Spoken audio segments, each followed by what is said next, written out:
연결해서 하겠습니다. 자, 우리 아까 간주 공급 중에 마지막 한 개 남겼어요. 이게 판매 목적 자기 타삽장 반출이라고 되어 있죠. 그죠? 이거 우리는 판매 목적 타삽장 반출을 이렇게 얘기합니다. 자, 제조업을 생각하시면 좀 편할 것 같아요. 제조업. 예전에 강의할 때 한번 얘기했던 것 같은데, 제조업의 사업장은 어디였죠? 제조업의 사업장. 최종 제품을 완성하는 장소였죠. 일반적으로 공장이죠. 공장. 그죠? 그리고 판매 시설을 갖춘 장소. 직매장이라고 표현했죠. 그죠? 단순히 운반 편의를 위해서 보관만 할 수 있는 시설을 갖춘 장소. 그죠? 요거는 우리는 하치장이라고 표현했죠. 부가세법에서 직매장, 판매 시설을 갖춘 장소는 사업장을 보죠. 그죠? 그리고 하치장은 사업장을 보지 않죠. 그죠? 그래서 제조업인 경우에 일반적으로 공장에서 제품을 생산을 하지 판매까지 이루어지는 경우는 좀 드물죠. 물론 이제 공장에서 바로 판매하는 경우도 없지는 않지만 일반적으로 좀 드물죠. 그러면 판매 시설을 갖춘 장소에 옮겨놓고 물건을 판다고. 그럼 최종 제품을 완성하는 장소인 공장 하나의 사업장일 거고, 판매 시설을 갖춘 장소 직매장도 하나의 사업장일 거예요. 그럼 일반적으로 제조업은 2개 이상의 사업장으로 시작하는 경우가 좀 많겠네요. 그죠? 그럴 때 공장에서는 물건을 만들지 판매는 안 하기 때문에 계속 매입세액만 발생하는 거예요. 그죠? 직매장에서는 물건을 만드는 게 아니라 팔기 때문에 계속 매출세액만 발생하는 거예요. 그럼 1기 부가세 신고를 한다고 가정을 하면 7월 25일까지 직매장에서는 매출세액으로 신고 납부를 할 거고, 그죠? 그리고 공장에서는 매입세액을 환급 신청을 하겠죠. 그럼 환급은 30일 내에 이루어진다고. 그럼 사장은 나 하나인데 사업장이 2군데라 가지고 한 군데서는 계속 납부만 발생하고 한 군데서는 계속 환급만 발생하고, 그런 경우에 우리 어떤 혜택이 있었죠? 특례기죠. 주사업장 총괄납부 혹은 사업자 단위 과세 특례. 그죠? 여러분 자금 부담 압박에서 벗어날 수 있겠죠. 근데 만약에 그런 특례를 적용받는 사업자가 아니라고 가정을 할게. 그러면 공장에서는 계속 매입세액 환급, 직매장에서는 계속 매출세액으로 납부, 그죠? 10억을 납부했다고 할게. 8억이 환급이고.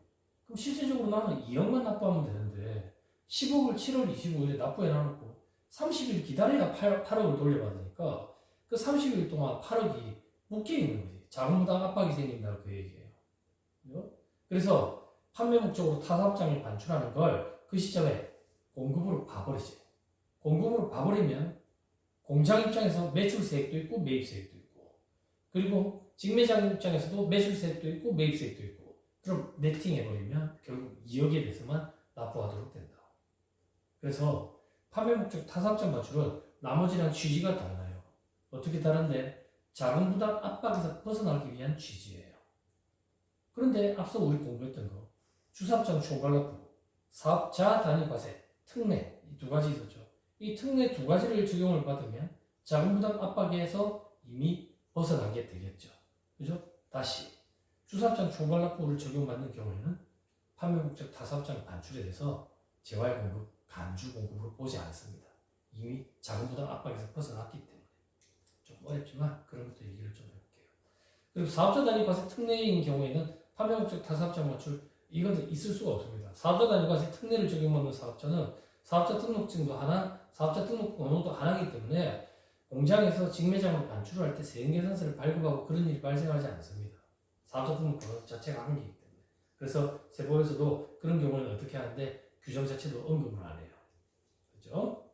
자, 다시 마무리.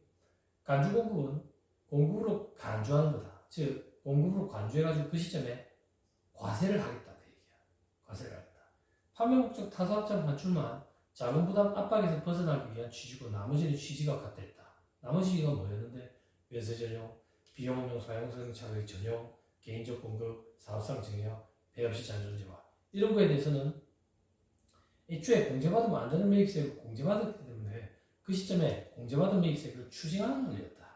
어떻게 추징할 건데? 매입세액에서 추징하는 게 아니라 매출세액으로 계산해서 추징하도록 했다.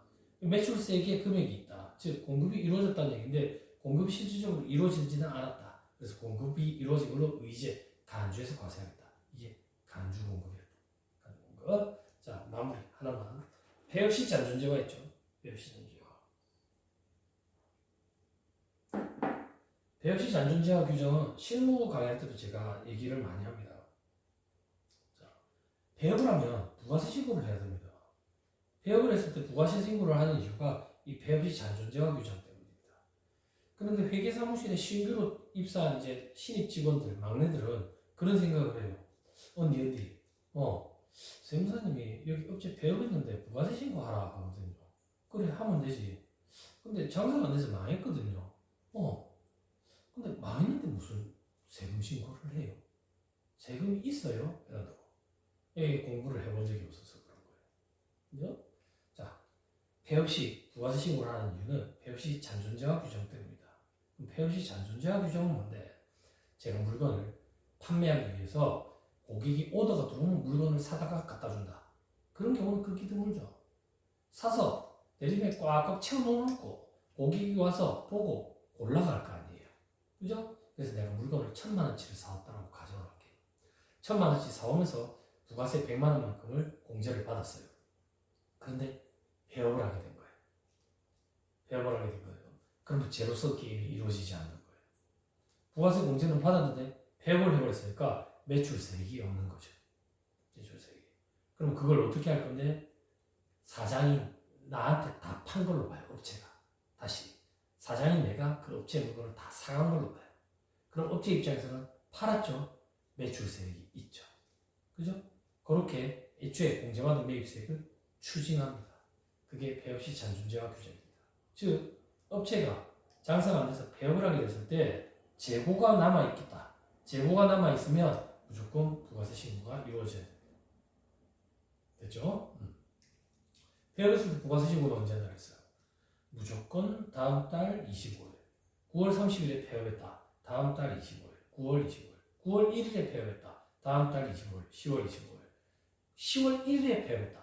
다음 달 25일. 11월 25일. 그래서 9월 30일에 하면 10월 25일. 10월 1일에 하면 11월 25일.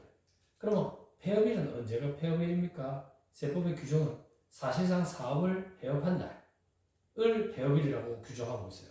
근데 실무적으로는 폐업일을 회계사무실과 조율을 해서 날짜를 정하는 경우가 좀 많습니다. 좀 많습니다. 그래서 날짜를 조율할 때 9월 30일로 할 것 같으면 차라리 10월 1일로 해가지고 여유를 좀 두고 폐업 부가세 신고를 하는 경우가 좀 많아요. 그죠? 하루 차이인데 폐업 부가세 신고는 한 달에 확 틀어진다고.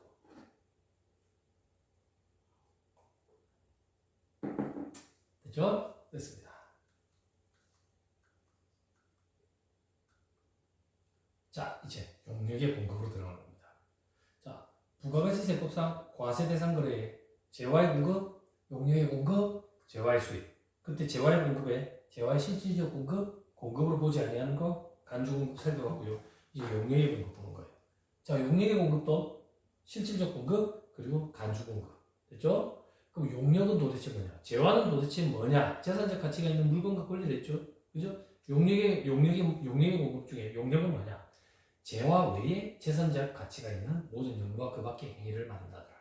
구체적으로 건설업, 숙박 음식점업, 부동산업, 그 밖에 열거된 사업에 해당하는 모든 용과 그 밖의 행위를 말한다. 그 밖에 열거된 사업, 부가가치세법에 열거된 사업이 있어요. 이런 사업에 해당하는 업체들은 용역을 공급하는 업체다. 이렇게 여러 개 놓고 있다고. 그 중에 그런 거 일일이 우리가 다 살펴볼 필요도 없고, 고생도 아니고. 몇 가지만 보면, 숙박 음식점. 학생들이 그렇게 생각을 많이 해요. 음식이라는 재화를 만들어서 공급하니까 음식점은 재화를 공급하는 업체 아닌가? 아니, 세법에서는 음식 용역을 제공하는 걸로 봅니다. 그래서 용역 제공업체입니다.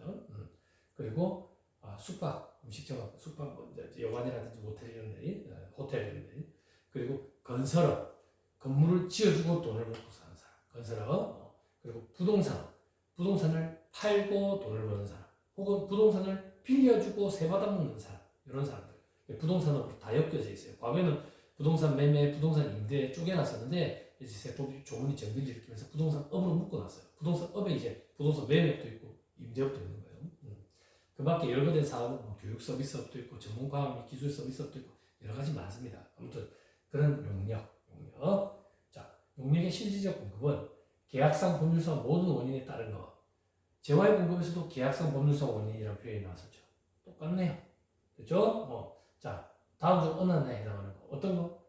용물을 제공하는 거. 용물을 제공하는 거. 용물을 제공하는 게 뭔데? 인적 서비스 제공하는 거. 인적 서비스 제공하는 거. 뭐 예를 들면 노하우 제공하는 거니까. 노하우 제공하는 거. 뭐 예를 들어서 제가 직장 생활할 때는 그 땡할머니 보쌈 집이 서울밖에 없었어요. 부산에는 없었거든요. 예, 부산에는 없어가지고 땡할머니 보쌈이 되게 센세이셔널했어요. 그래서 만약에 예를 들어서 제가 땡할머니 보쌈 집이 장사가 잘 돼가지고 그걸 부산에 갖고 내려온다라고 가정할게. 부산에 갖고 내려온다. 자, 부산에 갖고 내려오면서 땡할머니한테 돈을 준다고. 왜? 노하우 좀 제공해달라고. 노하우. 그러면 땡할머니는 저한테 노하우 제공해주고 저는 대가로 돈을 지급하죠. 그죠? 그것도 용역의 공급이에요. 용역의 공급. 됐죠? 또 어떤 것들이 용역의 공급이냐? 여러분들이 궁금해하실 만한 게, 요거 가지고 얘기해볼까? 직원들. 회사의 직원들이 회사에 용역을 제공을 하죠. 어떤 용역? 근로 용역을 제공을 하죠. 근로 용역을 제공하고 받는 반대급부로 받는 돈이 월급 아닙니까? 급여. 그죠? 그런데 그거는 용역의 공급으로 보지 않는다고. 즉, 부가가치세법상 과세대상 거래로 보지 않는다고. 왜 그러냐? 앞에서 했었죠. 종속적인 위치에 있지, 독립적인 위치에 있지 아니하니까. 부가가치세법상 재화의 공급, 용역의 공급, 재화의 수입, 즉 과세대상 거래에 해당해서 과세를 하는 사람, 대상이 누구였습니까? 사업자, 그리고 재화를 수입하는 자. 재화를 수입하는 자가 과세되는 이유는 소비지구 과세 원칙에 입각해 있기 때문에. 그리고 사업자의 정의가 뭐였죠? 사업 목적, 영리 목적 유무불문하고 사업상 독립적으로 재화나 용역을 공급하는 자. 그죠? 독립적으로. 인적, 독립성이 필요하겠다고. 그죠? 그래서 회사의 직원들은 종속적인 위치에 있기 때문에 독립성을 띠지 못하기 때문에 회사의 직원들이 회사에 제공하는 근로 영역에 대해서는 부가세를 과세 안 한다. 즉 사업자가 아니다. 됐죠? 그렇습니다. 자, 그다음 시설물, 권리 등 재화를 사용하게 하는가. 그죠? 이것도 용역의 공급이다. 그죠?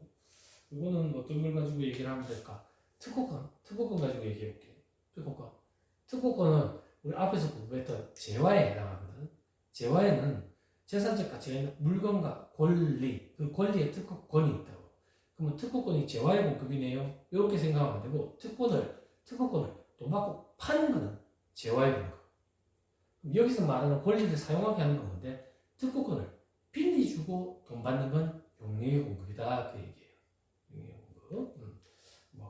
라이센스 같은 거 생각하시면 돼요. 라이센스 같은 거. 예를 하나 들면 제 기억이 정확한지 모르겠지만 지금 또 달라졌는지 모르겠지만 람보르기니 있죠. 람보르기니가 되게 비싼 차죠. 그죠? 세계적으로도 알아주죠. 그죠? 6, 7억씩 하는 것 같아요. 6, 7억씩 하는데 여러분들 그 코스메틱 제품도 람보르기니 브랜드가 있다고. 향수, 시계, 화장품 이런 거. 근데 마크가 좀 달라요. 마크가. 자동차 람보르기니는 노란색 마크인데 코스메틱 제품은 빨간색이에요. 그래서 빨간색 람보르기니 마크는 창업주의 후손들이 그 마크를 사용한다고. 그걸 평생 사용할 수 있도록 돈 주고 사버렸다. 그러면 돈 받고 판 입장에서는 재화의 공급이고, 몇 년만 사용할 수 있는 권리를 치르겠다. 그러면 용역의 공급이에요. 여러분들 재무회계 시간에 공부를 했는지 모르겠지만 재무회계 시간에 이제 사용권과 접근권이라는 용어가 있어요. 그때 사용권이 돈 받고 판 걸 얘기하는 거고, 접근권이 기간을 정해놓고 빌려준 걸 얘기하는 거예요. 아무튼 돈 받고 팔면 재화의 공급, 권리를 돈 받고 빌려주면 기간을 정해놓으면 용역의 공급. 그렇게 생각하시면 돼요. 그렇죠? 자, 그다음 용역의 간주 공급. 자, 용역의 간주 공급은 과세를 안 합니다. 왜 안 하냐? 용역의 무상 공급에 대해서 과세를 안 하거든요. 그럼 다시 용역의 무상 공급에 대해서는 왜 과세를 안 하냐? 용역의 무상 공급에 대해서는 자, 부가가치세법상 과세 대상 거래에 뭐가 있겠죠? 재화의 공급, 용역의 공급, 재화의 수입. 그럼 그 밑에 뭐가 한 개 더 오면 아구가 맞아 떨어진다 했어요. 용역의 수입이죠. 용역의 수입. 그런데 용역의 수입에 대해서는 왜 과세를 안 한댔죠? 과세를 하는 게 합리적이죠. 근데 절차상 과세할 수 있는 방법이 묘연하다 그랬죠. 눈에 보이지 않기 때문에. 그거랑 동일하게 용역의 무상 공급에 대해서도 과세하지 않습니다. 왜? 눈에 보이지 않기 때문에. 과세를 할 수 방법도 없고 용역을 공급했는지 확인할 방법도 묘연하고. 그래서 용역의 무상 공급에 대해서는 과세를 안 합니다. 안 합니다. 그거랑 동일하게 용역의 간주 공급에 대해서도 확인할 방법도 없고 과세할 방법도 묘연하기 때문에 과세하지 않습니다. 됐죠? 자, 그럼 여기서 무상 공급에 대해서 좀 살펴봅니다. 자, 일반적인 무상 공급은 재화를 무상으로 공급했다. 무상 공급했다는 얘기는 돈을 안 받고 팔았다는 얘기예요. 그럴 때 부가가치세를 과세를 합니다. 어떻게 과세를 하는데? 시가의 10%를 곱해서 매출 세율을 과세를 합니다. 돈을 받은 게 없으니까 얼마에 10% 곱할 건데 이거야. 시가의 10%를 곱합니다. 됐죠? 자, 용역의 무상 공급은 과세하지 않습니다. 방금 했잖아요. 방법이 없지. 눈에 안 보이니까. 됐죠? 이렇게 용역의 무상 공급에 대해서는 과세하지 않다가 제 기억이 맞으면 2017년인 것 같아요. 2016년인가? 2016년인가 7월 1일자로 특례 규정이 이제 적용이 되기 시작했어요. 특수관계인에 대한 사업용 부동산의 무상 임대 용역에 대해서는 과세 안 하겠다. 자, 이게 어떤 얘기냐면 이런 얘기입니다. 장사가 안 돼 힘들어 죽겠습니다. 눈을 감고 상상해 봅니다. 장사가 안 돼가지고 힘들어 죽겠는데 아침에 부모님이랑 오랜만에 식사 자리를 같이 해요. 식사를 하는데 아버지가 그러는 거예요. 요즘에 얼굴이 까칠한데 뭐 힘든 일 있나? 아버지 장사도 안 돼 죽겠는데 돈 벌어봐야 건물주한테 세 주고 나면 남는 게 없어요. 남는 게. 그럴 때 아버지가 그러는 거예요. 아버지가 뭐 하는 사람이고 아버지가 뭐 하는 사람인데요. 100층짜리 건물에 건물주 아이가 지금 100층이 공실로 비어있는데 니 들어와서 장사해라. 아버지가 니한테 뭐 세 받아 먹겠나? 아버지 뭐 하는 사람이라고? 그거 세 받아 먹는 사람이야.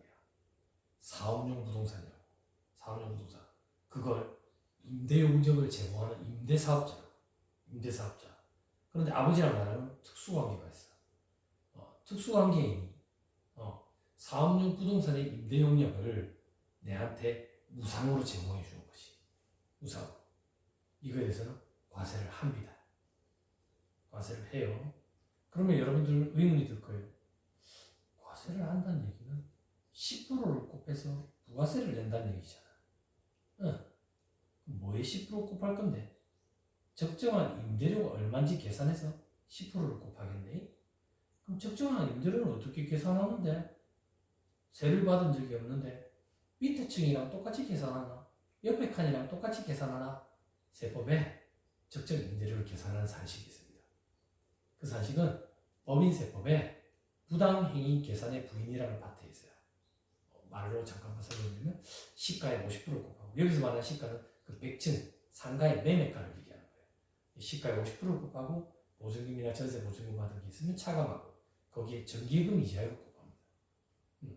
그래서 받은 임대료랑 차이물가를 10% 곱해가지고 과세를 해요. 그렇게 하는 방법이 있습니다. 어렵습니다. 법인세법에 부당행위 계산의 부인이라는 파트가 있어요. 아무튼 여러분들이 기억하셔야 될 거는 이제 아버지가 그렇게 무상으로 빌려주는 것도 부가세가 과세된다더라. 그럼 과거에는 아예 과세를 안 했냐? 안 했죠. 그럼 너무 불합리한 거 아니냐? 부모 자식 간에 그런 일이 많이 벌어졌겠네. 상속세를 증여세를 과세했었어요. 과거에는 이런 경우에는 부를 변칙적으로 이전을 했다라고 해가지고 자식한테 부를 변칙적으로 이전했다 해서 증여세를 과세했었다고. 물론 그것도 이제 10억 원을 초과하는 부분부터 과세를 했었는데 부가세법이 2016년이 맞을 거예요. 2016년 7월 1일자로 아마 적용이 되기 시작한 것 같아요. 아무튼 이 규정이 들어왔다. 다만 밑에 표 밑에 보세요. 다만 다음의 것은 용역의 공급을 보지 아니한다. 즉 용역의 공급이 아니니까 과세를 안 하겠다. 과세를 안 하겠다. 어떤 거냐? 산학협력단과 대학 간의 사업용 부동산의 무상 임대 용역. 그죠? 산학협력 지원 목적이다 이렇게 되어 있죠. 그죠? 산학협력이 실질적으로 구체적으로 어떻게 이루어지는지는 뭐 잘 모르겠어요. 관심도 없고요. 아무튼 간에 산학협력을 요즘에는 정말 연구 목적으로 많이 하겠지만 과거에는 우리 학교의 우수한 인재들을 그 회사에 좀 이제 취업을 할 때 조금 우선권 형태로 갖고 싶어가지고 산업협력을 하는 경우도 제법 있었어요. 그래서 그 협력단에 같이 소속이 돼가지고 연구활동을 하다가 대학원생인 경우에 그러다가 이제 그 회사로 취직을 하게 되고 그런 경우들이 좀 있었거든요. 시험 연계까지 이루어지니까 학교 입장에서는 아무래도 좀 메리트가 있죠. 아무튼간에 산업협력을 했을 때 산업협력단을 꾸리면 학교에 방을 빌려줘야 된다고. 장소를 제공해줘야지. 장소를 업체에, 기업체에. 그랬을 때 학교 입장에서는 이걸 무상으로 빌려주는 거나 마찬가지지. 그렇지만 요거는 부가세를 과세 안 하겠다. 그거에 대해서 부가세를 과세해버리면 산업협력이 원활히 돌아가는 게 걸림돌이 될 수가 있겠지. 그렇죠? 자, 그리고 또 하나 2번. 무슨 법 이런 데 있는데 한 번만 읽고 그냥 넘어갈게요. 무슨 법 이런 거 암기하는 거 아니에요. 공공주택 특별법에 따른 공공주택 사업자, 그죠? 국가 또는 지자체, 한국토지주택공사, 주택사업을 목적으로 설립된 지방공사 등과 부동산 투자회사 간 사업용 부동산의 무상 임대운영, 서민 주거비 부담 경감이 되어 있죠. 요거는 이제 그 LH, SH공사 이렇게 생각하면 돼요. 자, 이런 거예요. LH나 SH공사에서 만드는 아파트를 서민들에게 이제 세를 줄 거 아닙니까?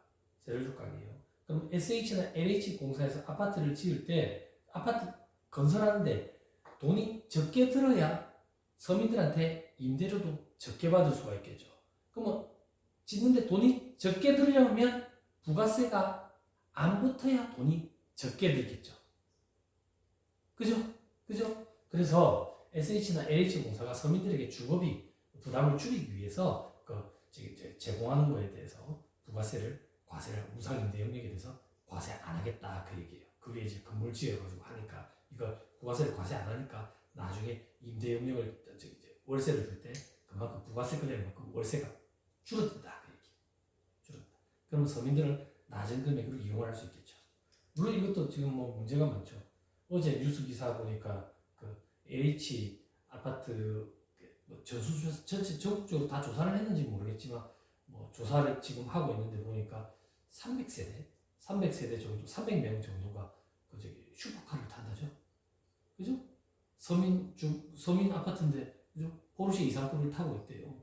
300명 정도가. 그래서 이게 좀 취지에 어긋나는 법망에 이제 피해갈 수 있는 그런 맹점이 좀 있었던 게 아닌가. 보완을 하겠다. 이런 기사가 있는 것 같더라고요.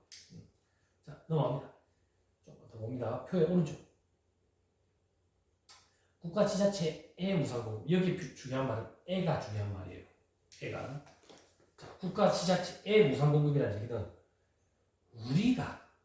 우리가 국가나 지자체의 재화나 용역을 무상으로 공급한다. 무상으로. 돈을 안 받고 공급하는 건 면세하겠대요. 부가세를 과세 안 하겠대. 다시. 우리가 국가나 지자체에 무상으로 공급하는 거 면세예요. 애가 중요하다고 방향을 잘 잡아야 돼. 나중에 국가나 지자체가 우리에게 공급하는 것들이 있어. 대부분 면세인데 과세하는 것들이 있거든. 방향을 잘 잡아야 돼. 지금 우리가 공급하는 건 우리가 국가나 지자체에 무상으로 공급하는 거. 그럼 돈을 받고 유상으로 공급하면요 과세돼. 부가세가 과세돼. 됐죠?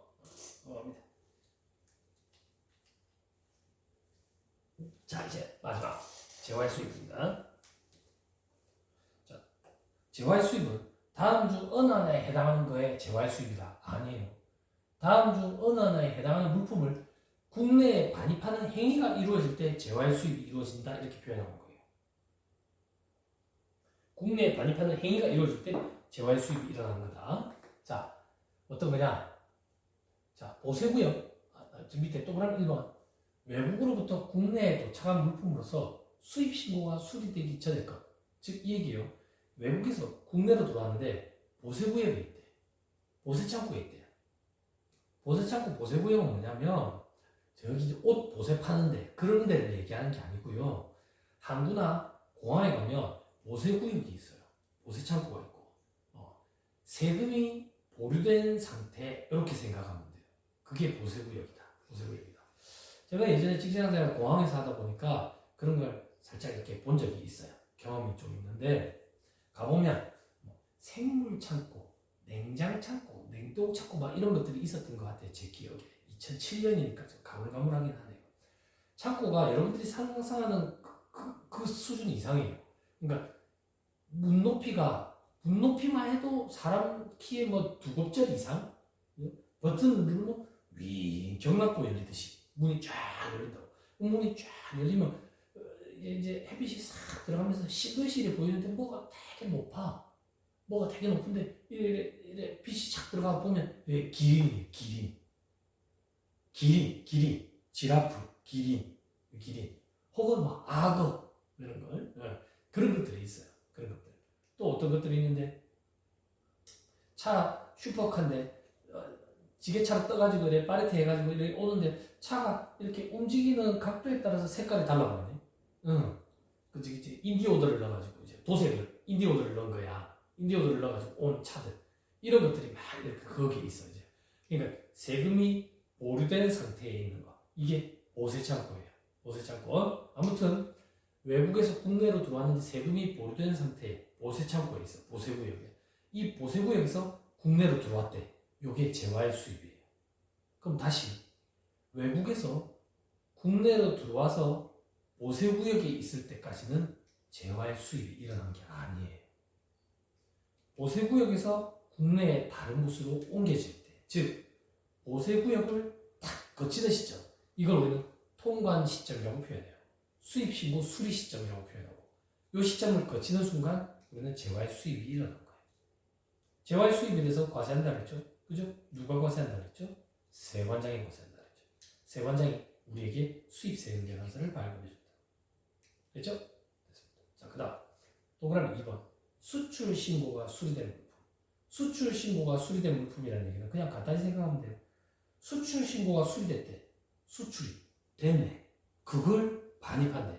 수출이 된 걸 반입하면 수입이네. 됐죠? 간단히 생각하면 돼요. 하나 더. 다만 수출신고가 수리된 물품으로서 선적되지 않은 물품을 보세구역에서 반입하는 경우는 제외한다 되어 있죠. 그죠? 수출신고가 수리가 됐는데 아직 선적되고 있지 않대. 배에 안 실렸대. 그러면 수출이 아니야. 왜 수출이 아닌데? 우리 아직 공부 안 했는데 저 뒤에 공급 시기에 대해서 공부하는데 수출의 공급 시기는 선적일 기적이래요. 배에 실는 날, 비행기 실는 날 요때가 수출이 이루어진 그 공급 시기라고. 그러면 수출신고는 수리가 됐는데 아직 배에 안 실리고 있대. 그러면 수출이 안 된 거야. 수출이 안 된 걸 국내에 반입한대. 수입도 아니야. 이렇게 판단하면 돼요. 좀 어렵죠? 됐습니다. 넘어가. 됐습니다. 여기까지만 하고 자, 또 다시